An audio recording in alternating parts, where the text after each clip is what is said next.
টানা কয়েকদিন ধরে ধর্ষণের ঘটনায় ব্যাপক আলোচনা সমালোচনা চলছে দেশ জুড়ে।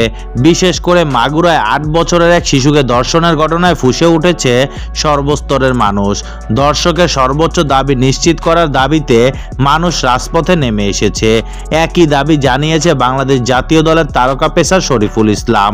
নিজের ফেসবুক পেজে দেয়া এক বার্তায় বাহাতি পেসার লিখেছে, আজকের সমাজে ধর্ষণ একটা ভয়াবহ সমস্যা হয়ে দাঁড়িয়েছে। এটি শুধু একজন নারী বা শিশুর জীবনই নষ্ট করে না, সমগ্র সমাজকে কলঙ্কিত করে। আমাদের সচেতন হতে হবে, প্রতিবাদ করতে হবে এবং ধর্ষকের বিরুদ্ধে কঠোর শাস্তির দাবি জানাতে হবে। এরপর তিনি ধর্ষকের সর্বোচ্চ শাস্তি নিশ্চিতে প্রশাসনের প্রতি আহ্বান জানিয়েছে। ধর্ষকের সর্বোচ্চ শাস্তি নিশ্চিতে প্রশাসনের সুদৃষ্টি কামনা করছি। দেশের যে কোনো আলোচিত ঘটনা আগে থেকেই সরব শরীফুল।